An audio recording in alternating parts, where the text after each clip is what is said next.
Sometimes I hear feeling men's hearts with fear. Freedom we all hold dear now is at stake.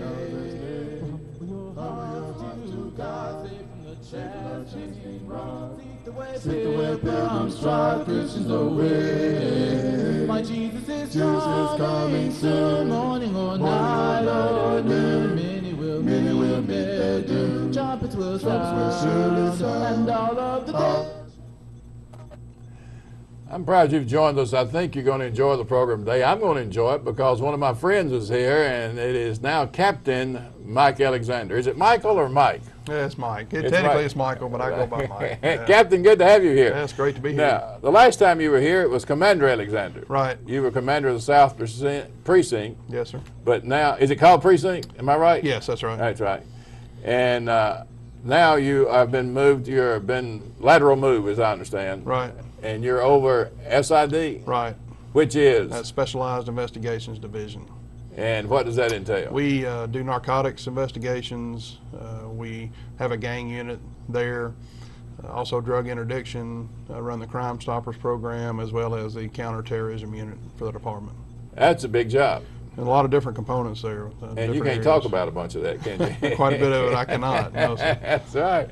Well, that's good. Did you enjoy the commander's role at the South Precinct? I did. That was very rewarding, especially in terms of community outreach, building trust and partnerships between neighborhood watch organizations, business groups, clergy members, schools in the area.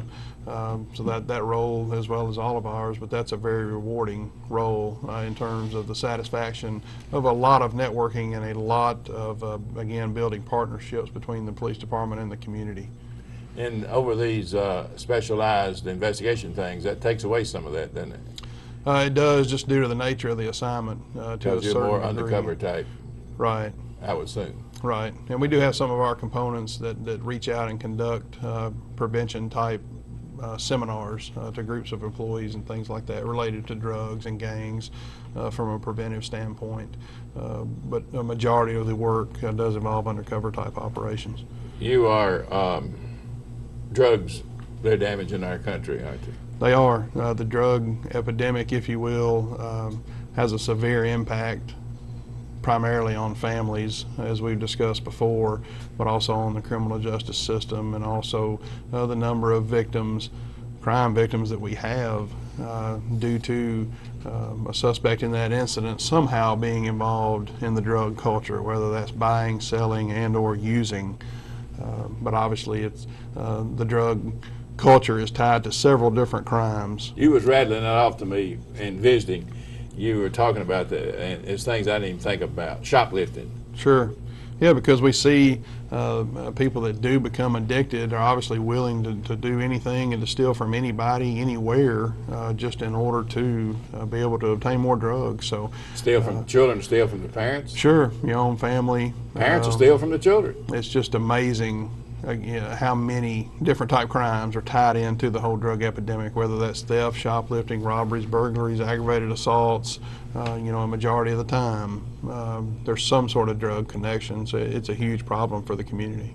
What would happen in the United States of America if we could just stop one day, stop all the drugs coming in this country, stop the illegal use of drugs? What would happen to our country? I think from the very onset we would have an improvement in what we know as the family, and I think we would have healthier families. I think we would have healthier relationships, and obviously from our standpoint we would have much less crime and less victims of crime, which is always our goal. Mm-hmm. And I think day-to-day life, if you will, would be much more peaceful than it is now. People would be a lot more secure, and they're able to walk through the streets of the city. Sure, absolutely, and that's what we want, and that's our ultimate goal as well. And again, not every crime is tied to some sort of drug connection, but a lot are. It's a huge problem, and that's why we have to stay very proactive on our end, along with community support, community partnerships, relationship with clergy members. Obviously, we all have the same goal, and that's a safe and peaceful Nashville, whether you're a business organization or the pastor of a church or an apartment manager. We all have that same goal, and I believe the more we can network and partner together, we have the best chance of winning that fight. You all, the police department, you really believe that, don't you? We really do. And it hadn't always been that way. Well, Chief Anderson has really driven the message of the importance of neighborhood watch groups. You know, it's not uncommon for the chief himself to attend several neighborhood watch meetings on any given night of the week.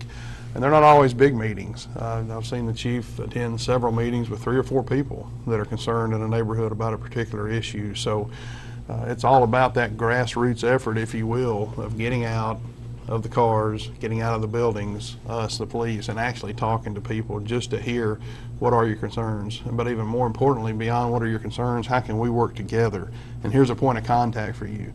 I think the worst disservice for any citizen is to become so frustrated with not knowing who to call about an issue that they just give up and say, well, I'm just not going to call anybody. So it's important for the people to realize what precinct they live or work in and who that community affairs coordinator is in that particular precinct, and establish that relationship via email, via phone numbers, via personal visits. We've got to continue to find ways to be innovative in sharing daily communication, not just talking when there's an issue. Obviously, we're bound to do that, and we should, but the idea is we want to visit and talk and communicate with people when basically everything's okay, just to build that synergy on a daily basis. Exactly. Like we were discussing about the family earlier, it's the same way with us. Cultivating those relationships gives us a significant increase, if you will, in our chance of winning this whole fight against crime. You were commander of the South Precinct, I think, when I first met you. Yes, sir. And you reached out to me because of my role at Inner City Ministry. Right. And we built a relationship from that. But we didn't have a relationship before that, as I remember. Right. No, and you're right. And that was something that we reached out, made a connection, and again, we've cultivated it over the years. And it's just gotten better and better and stronger. We brought a lot more people on board. We focused on church safety seminars, and again, neighborhood watch groups. I would encourage you at your church to get in on the list of these church safety seminars and have your people attend those, because I've been to them and they throw out information there that you didn't even think about. You know, you're doing it at your church, and it's not a safe thing. They put out stuff. It's just really good information for you to know. So I encourage you to reach out to the police department on that and see when they're going to have another seminar, or the next 2 or 3, and get some of your church leaders to go participate in that, because no church is too small. No, exactly. To have a safety. Yeah, you're exactly right. And the clergy is such an important partner with the police department, just in terms of the amount of families that they're working with and the message that they can assist us in spreading. And there's also a large chaplain program here, several clergy members who are willing to come out and assist us on investigations or making notifications and things of that nature. We have a few of our chaplains that have went through specific youth violence training, and they come out and talk to, we realize that people on the scene of a crime, whether it's victim, suspect, or witness, or whatever the case may be, they may be much more likely to share or confide information with a member of the clergy than they would us, and we understand that. So we have to make sure we provide that avenue to ultimately assist them. But the big idea behind the juvenile issue is, let's do everything we can to prevent retaliation. It's bad enough that we may have already suffered one aggravated assault, so let's try to step in and make sure that we don't have another one that's a retaliatory act based upon the first one. There's going to be 2 more.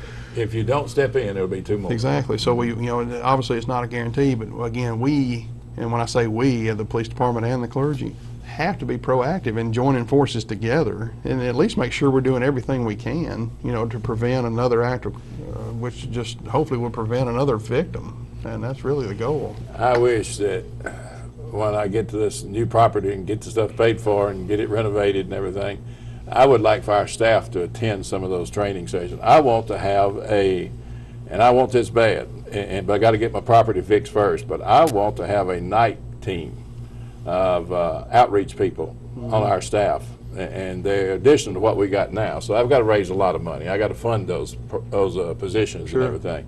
Plus, I got to give them vans and equipments and telephones and all the stuff that goes with it. So I'm talking about a lot of money. But I feel like if I could get a team of at least just 3 teams that was out and had relationships with teenagers. The mayor said this week in a speech, and I don't know when this is going to play, but you and I were at a meeting, and the mayor was there, and he said Inner City, if I remember him correctly, was ministering to 1/4 of the children that live in public, I believe it's 1/4 of the children that live in Nashville's public housing projects. And I was thinking about it, if we could build if we build a relationship with those children, if we had teams out there at night with the older brothers, the dropouts, the drug dealers, Sure. the night crowd. Because at 10 o'clock another crowd comes out. The first crowd goes in, the Right. second crowd comes out. That's the crowd I want to get to. And have a team out there working at night with those, because you know ahead of time of when something's going to go down. Oh, sure. They know. Yeah. And if you can get there and intervene, you can stop not just the retaliation, but you can get there before it stops. Right. And I know of several cases where we've stopped a crime just because we said, hey, let's talk about this. And my statement to them was, and I shouldn't say this on air, but I'd get these old boys and they're pretty upset, and I say, hey, you can always kill him, but let's talk about this before you go kill him. Let's talk about it. Well, exactly. And after we sat down and talk, pray together, you have a chance to collect your thoughts, and I've had this happen more than, several times, and they'll say, well, you kept me from killing him. I was going to go kill him. Yeah. But Which in now- essence absolutely saves a life. And saves a Yeah. family from hurting. Sure. And so if anything if there's a worthwhile goal out there, there it is. I wholeheartedly believe that, and it makes all the difference for a particular person or maybe a particular family, like you said. So we've got to be making that effort. The young people in our city, they have to have a positive mentor in their lives, whether that's a police officer or someone they know at church or their pastor or their coach, or obviously if they're only surrounded by negative mentors, if you will, because I know it goes both ways.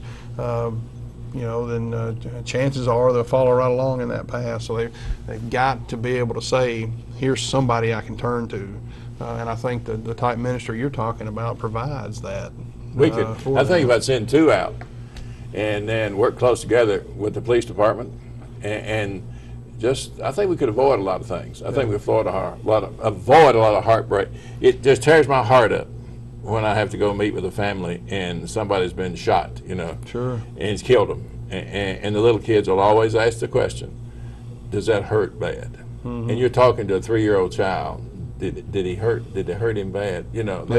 Boy, that just tears me up. Yeah. Well, and it could be avoided. But it does, and I think especially our teenagers have to realize the finality, if you will, of making one bad choice and how quickly you can make one bad choice that has such a long-term impact for you.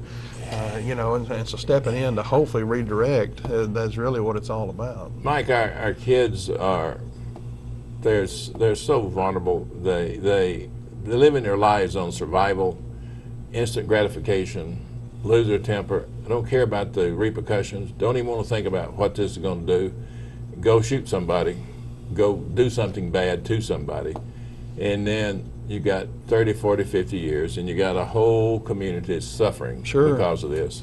Yeah, a lot of implications to a lot of people, and if we can really turn the goal into, if I've got to have a list of regrets, let's keep it as low as we can. That's right. That'd really be the goal, and then just being able to be responsible and not make a rash decision, and also see the bigger picture that's going to mean something significant to you and anybody that cares about you for many, many years to come. And a community can change itself. It can.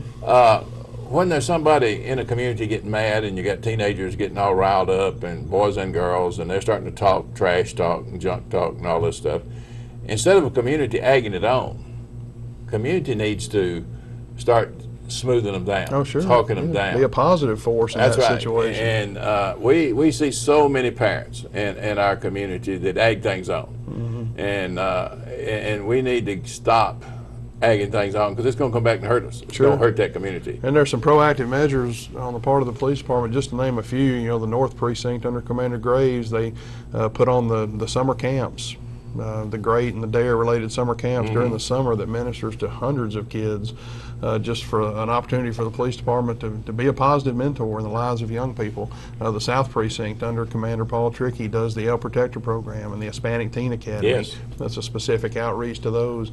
And our Fraternal Order of Police, led by Sergeant Robert Weaver, does the summer camps and has the kids come out, and grill out recreational activities, spend the week there and do the swimming and all that sort of thing. So again, for the young people to see that we're on your side and we want to help you and we want you to come to us.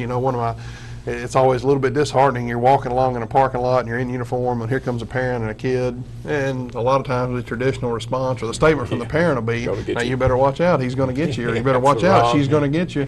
And usually I'll immediately look at the kid and say, well, you look like you're just a great boy to me. There wouldn't be any reason, you know, and again, people are joking in nature, and I understand that to a certain degree. And they're but trying also, to bluff their kids instead of... They are, but, you know, obviously we parenting wouldn't want skill. to tell a kid that just over and over and over throughout the years, because a lot of times we do see now where we have to try to build the positive relationships with the young people, not necessarily because of that one issue, but the young people in this city, as well as their families, need to know that the police department's on their side, and not only us, but we partner with several others. Yeah, they need to know it. Yeah. And I encourage people, when you see a police officer in a restaurant, go up and speak to them. They're a public servant. You're not going to annoy them. You're not going to bother them. Just go up. You don't have to get engaged in a long conversation and spend all afternoon with them. I'm not asking you to hang out with them. I'm saying just go up and let them know you're praying for them, or you appreciate what they do. And the more we can do to build relationships to where we can talk together. Sure. Because back when I started in the inner city, this was back before you were still in grade school probably. You didn't partner with the police. You didn't want to be identified with the police because it was just not the same police force we have today. Right. And boy, today, you guys are out building relationships with people and talking with people and making us all feel safe. And we have a safer community if we know our police officers. Sure, absolutely. It just makes sense, and a lot of the precincts have recently initiated a coffee with Capt. I got that. Coffee with Capt. I got that. Yeah, and the beauty of that is there's no. You started that in the South Precinct, didn't you, or did you? No, sir, I actually didn't. Not that specific agenda. Commander Tricky started that with Sergeant Smits as a community affairs coordinator. He's stretching himself there. But, he is. He's doing great. The great thing about that initiative, though, is there's no agenda and there's no set speakers. It's just a chance to simply come together. And let's hear from the citizens and the business owners. You know, they're our partners, they're our stakeholders. Let's hear from them. And let's build those relationships and get to know the officer that works your particular area. You know, that's just the essence of community policing and what we knew it in years before. Get out of the car and talk with people. And that's what we're obligated to do on our end. You know, not stay in the car with the windows rolled up. You know, get out and talk to neighborhoods. Get out and talk to a group of kids at a playground. You know, so again, we have to make sure we're doing our part as well. The person that a senior, I have a lot of seniors at church. They don't have internet. They don't have computers. They need to call the community affairs officer of their community. That's what they're trying to call. Right. They need to call. How do they do that? Call 862 and ask for the community affairs of what precinct they're in or where they live, and they'll tell them that. Exactly. How do they do that? They can call and say, I need to know what precinct I live in or what precinct I go to school in or whatever it is they want to find out. And if it's the North Precinct, for example, then you want to get the number to the North Precinct and you want to call the North Precinct and ask to speak to the Community Affairs Coordinator. Ask that person to call you back. Now get that. That's Community Affairs Coordinator. Community Affairs Coordinator. We have one at each of our 7 precincts, and that's the liaison between the community and that precinct. So their jobs be your friend. That's what they're there for. They're going to connect you to the cops in your community, and they'll do the reporting and talking for you if you'll communicate with them. Now, if you're a senior living by yourself and you're living in one of these public housing projects and you're scared being there by yourself, get on telephone and call the Community Affairs Coordinator of your community. And then they'll get you hooked up to where you can call things in when you get scared. Because when you hear them arguing and fighting out in your community, you need to pick up a telephone call and say, we got something fixing to go down out here on such and such street. Sure, and the information we receive from the public leads to many things beyond making arrests, such as you're talking about, extra patrols for people or making us aware of a suspicious vehicle or a suspicious car. But again, without receiving that information, we're much less likely of being successful, which in turn, the community is much less likely to be safe. That information we receive from the public is really the bread and butter of our business. In other words, without it, we would be much less successful. If the police officer is sitting 2 blocks away in a grocery parking lot, sitting there just watching people, and there is a argument going down in your courtyard 2 blocks away, he doesn't know or she doesn't know that. Right. But if you drop a dime, if you pick it up and call and say, we got something going down here, a lot of argument, a lot of fight about to break out here, man, they can radio that officer and he'll just crank up and pull over there. Sure. And when he pulls up, things are going to slow down. Sure. When she pulls up, when that officer pulls up. It's all about the communication. That's why the communication and building those relationships is so very important. The Crime Stoppers, that's a great That's one of initiative. your programs, isn't it? Now, It is. That's housed That out was of a good SID. program. That's a good It's program. excellent, and it's important too because many people wish to remain anonymous, and we understand that concern, and we want to make sure that you remain anonymous. So Crime Stoppers is set up in such a way to do that. We've had over 1,300 tips received just so far in 2013 that have led to or have been primarily responsible for over 150 arrests so far this year. So, you know, it's safe to say that without those tips, That's 150 criminals that's been arrested because Exactly. the community got involved. exactly, which may not have ever been brought to justice, That's if right. you will, without that information, and that's why that is so very important. Sir Pass used to say all the time that you've got a criminal, a person who's chosen to walk the criminal lifestyle, and he referred to it as a cancer. And he told me one time, said, if you've got a cancer in your body, you want that thing cut out so your body can heal and get back to normal living. If you've got a drug house in your community, you want that thing cut out of the community so it can get back to being a healthy, safe community for kids to play in. Sure. And that's what it's about. And we as citizens have to understand this is our community. And a lot of time well, I'll just let it go, I don't want to get in their business. They're in your business. Well, exactly. They're robbing your family. It's all about taking your neighborhood back That's right. and working with us to do that, where everyone can safely be on the front porch like you should be able to be at any given time of day or night in your neighborhood. Let us work and help you to make sure we are all collectively together taking the neighborhood back. It's actually the essence of overcoming evil with good, really, is what you're talking That's about. right. I have one of my outreach workers is working out in one of the communities here, and she's challenging the mothers in that particular housing complex that on Monday night when the buses run and on Wednesday night when they're in the community picking up children, the mothers to take the streets back, run the drug dealers off the streets, call the police, whatever, get the drug dealers off the street. And she's saying, for these 2 nights, let's take our community back so our children can be safe getting in on off the buses or waiting for Yeah, the it's city bus to outstanding go. initiative, And I isn't it? thought 2 nights. Okay, let's go for 2 nights. Yeah. Let's start with 2 Yeah, nights. sure, anything's a start. You But know? that is a mother that's a worker that loves those children. And Mike, when you see her pull up in a community and those buses, she'll bring in 3 or 4 buses there, and she pulls up in the community, she gets out, and you see the kids run to her and hug her, then they go get on their bus. Yeah. And she's hugging some, scolding some, fussing at some, Right. encouraging some, and you see mothers coming up and hugging her and all.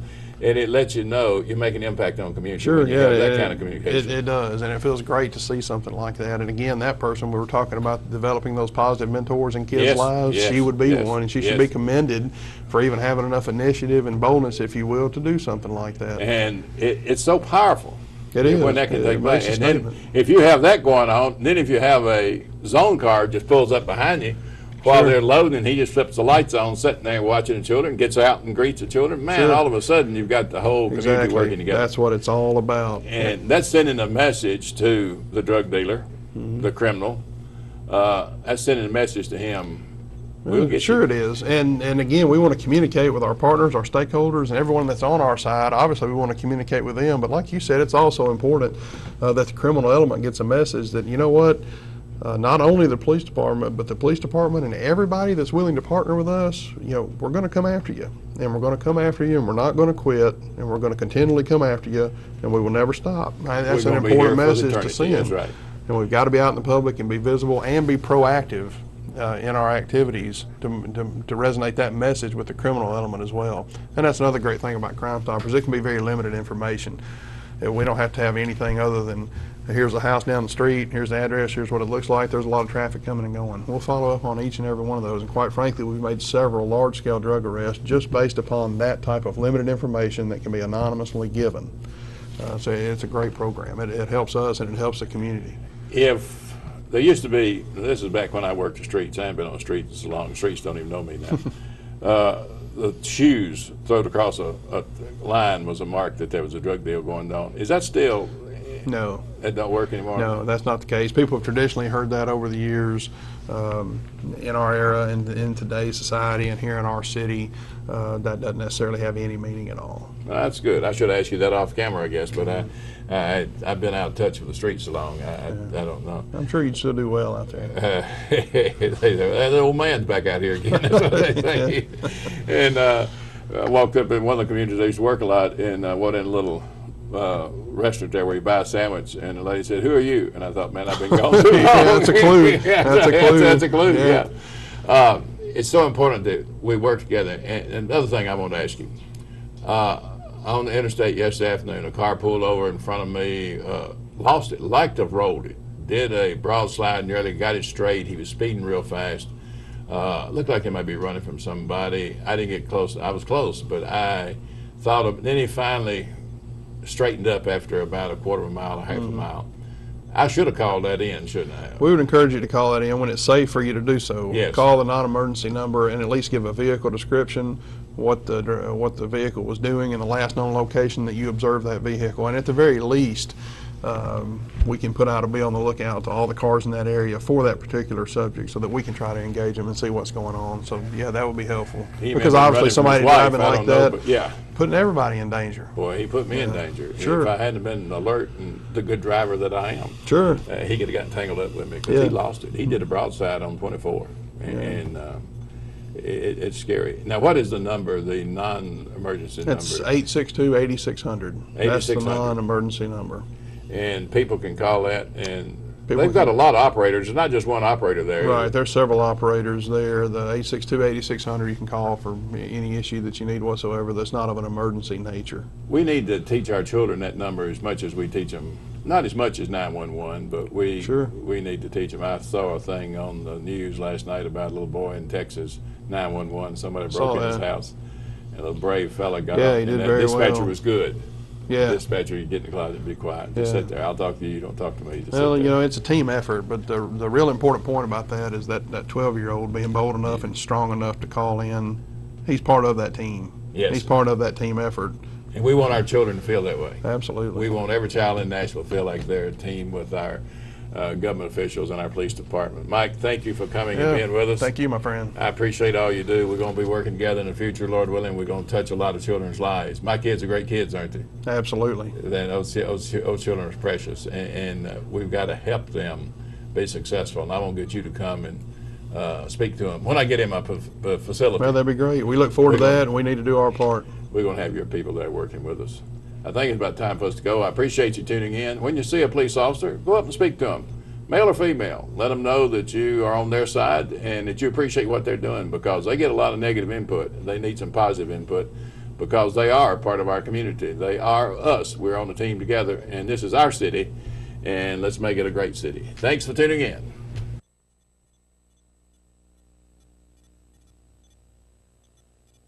Troublesome times are here, feeling men's hearts with fear. Freedom we all hold dear, now is at stake. Humble your hearts to God, save from the chastening rod. Seek the way pilgrims trod, Christians away. My Jesus is coming soon, morning or night or noon.